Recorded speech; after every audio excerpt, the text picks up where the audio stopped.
Hundaa ol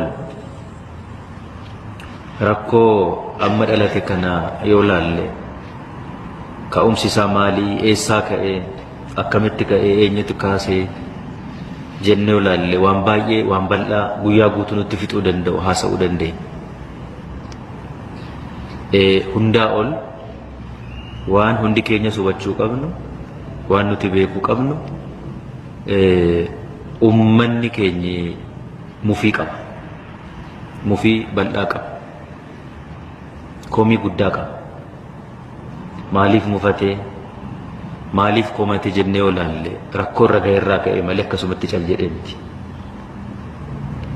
Tokkoon tokkoon quuqama inni qabu, miidhaan inni qabu irraa ka'ee mufatee jira. Komii isaa immoo karaa adda addaatiin agarsiiseera. Karaa adda addaatiin agarsiisee jira. Komii ummataaf, mufii ummata keenyaaf badiin baay'een isaa nu bira jira. Badiin baay'een isaa mootummaa bira jira. Kana wal dhoksuu hin qabnu, wal haaluu illee hin qabnu. Dhugaa walitti himneetu iddootti karaa irraa kaa'anne karaatti wal deebisnee fala waliin kaa'uutu barbaachisaadha waan ta'eef. Waan lafa jiru, haqa lafa jiru walirraa dhoksuun nurra hin jiraatu waan ta'eef. Karaa baay'eedhaan ummata mufachiisnee jirra. Gaaffii isaa yeroodhaan deebisuu dhabuudhaan, ummata dhaggeeffachuu dhabuudhaan, komii isaaf yeroodhaan falalaachuu dhabuudhaan, waa hundaa ol haqa barbaade, haqa akka hin arganne taasifameera karaa baay'ee. Loogiin garaagaraa irratti raawwatamee jira. Dhimma kana walitti qabee komii qabu, mufii qabu karaa adda addaa ibsatee jira. An uummanni har'a karaa irratti ba'ee mootummaa abaaree karaa adda addaatiin waan mufii isaa itti ibsachuu malu ibsate dhaaf maqaa biraa laachuun nurra jiraata jedhee yaadu. Ummanni kun quufee miti yookiin waan ummata waa hin galleefi ta'ee miti. Waan godhe hundaaf sababa gahaa qaba. Waan godhe kana hundaaf sababa gahaa. Dura kana ilaaluun, kana fudhachuun ofitti barbaachisaadha waan ta'eef.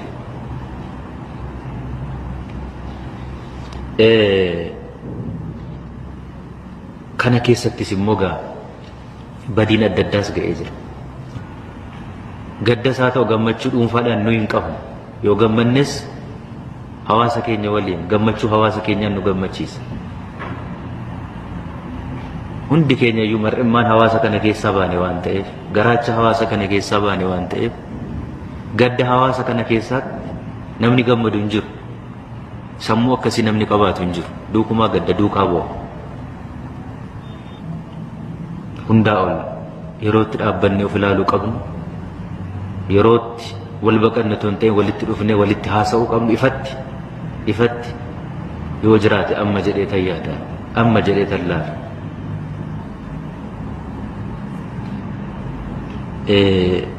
Maaliif rakkoo keessa jirra waan ta'eef, rakkoo keessa jirra waan ta'eef, rakkoo kanaaf immoo hunda keenyatu itti gaafata.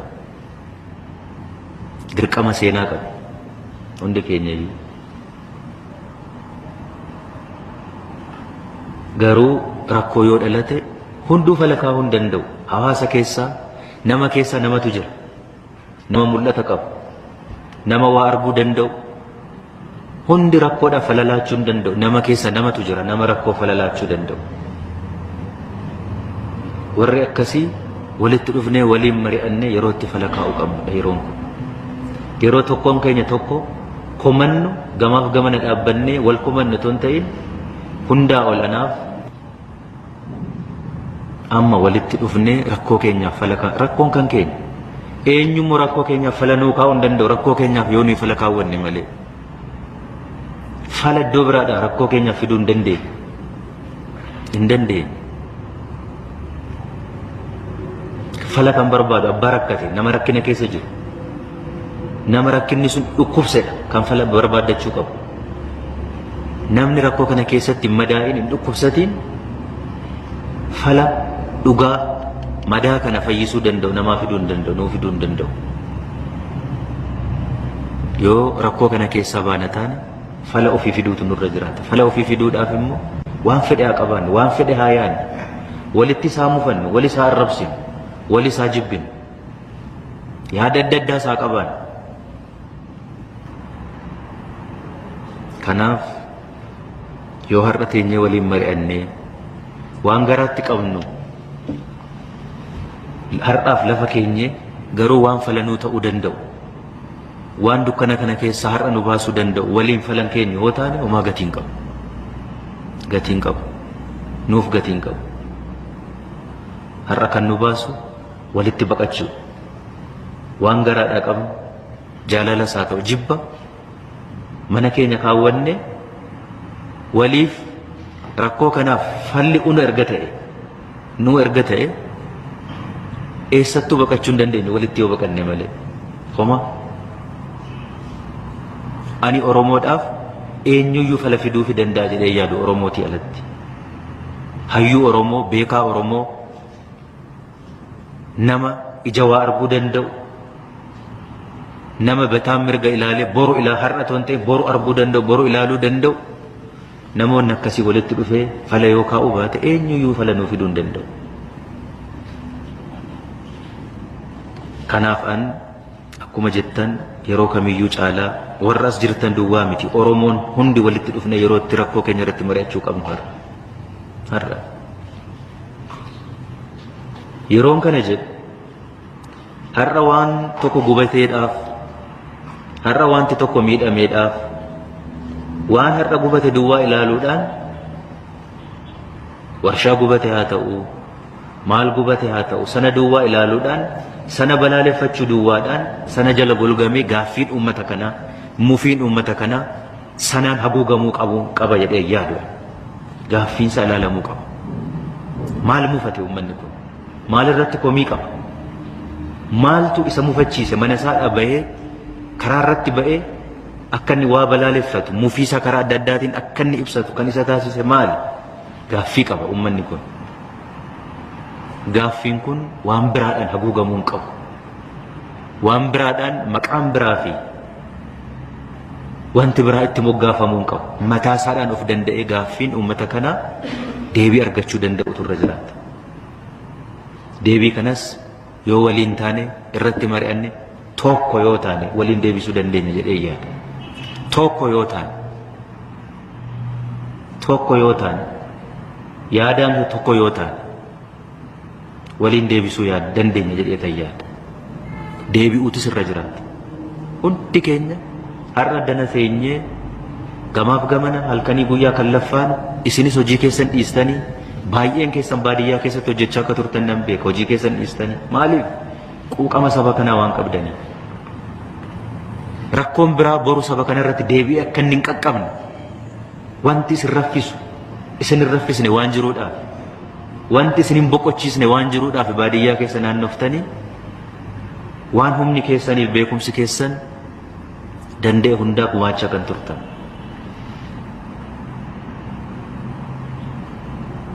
Dhuguma rakkoon nu keessa jiru rakkoo nu cibsu miti, rakkoo boqonnaa nu kennu miti. Kunuuf kun guddina miti dhugaa dubbachuudhaaf waan nuyi keessa jirru kun.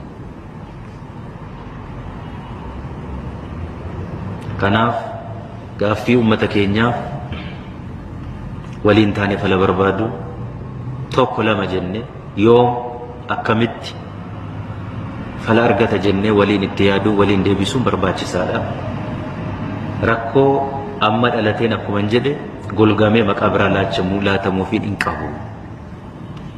Tokko inni lammaffaan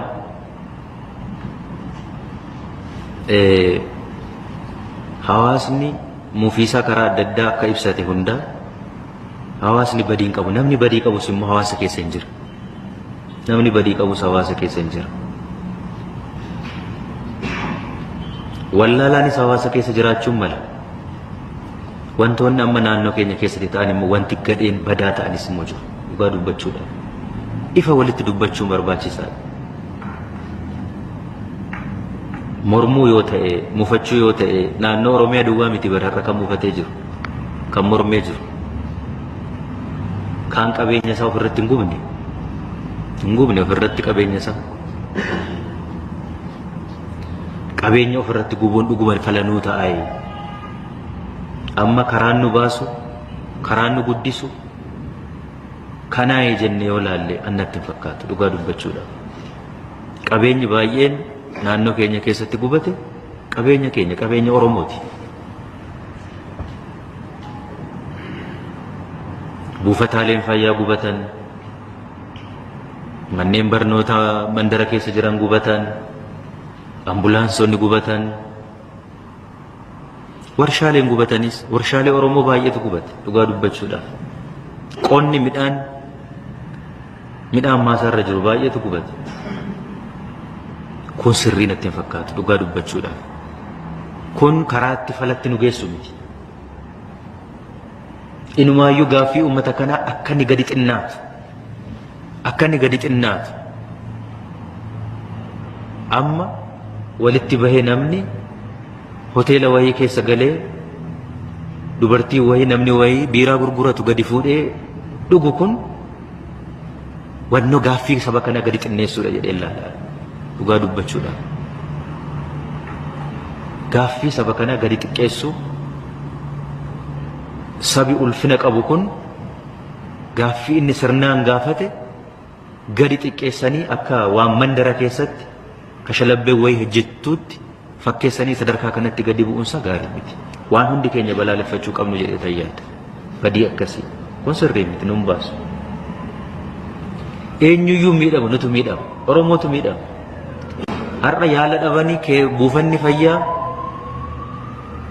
baay'een bakka gubatanitti, ambulaansonni baay'een bakka gubatanitti dubartiin ciniinsuun qabamte har'a kalees mandara keessatti rakkataa jirantu jiru.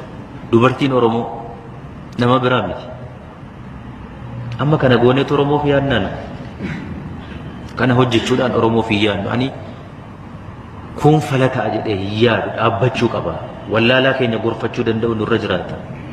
Barsiisuu danda'u nurra jiraata. Karaatti deebisuun barbaachisaadha. Sanarraa kaanee immoo gaaffii uummata keenyaa immoo sirnaan deebisuu danda'u nurra jiraata. Deebi'uu qaba waan ta'eedha. Hundi keenya yoo kanatti yaadne barbaachisaadha dheeyyaadha. Inni kan biraan ammas dargaggeessi mormuunsa sababa qaba. Diina waan ta'eef miti. Fayyadamaa diinagdee sirna kanaa miti dargaggeessi. Oma fayyadamaa diinagdee sirna kanaa miti. Sababa qaba dargaggeessi kunis. Hojjetaan mootummaas sababa qaba. Qaala'insa jireenyaa waliin wal qaba. Hunduu sababa mataasaa qaba. Hin qaba sababa itti mufate, sababa itti komate.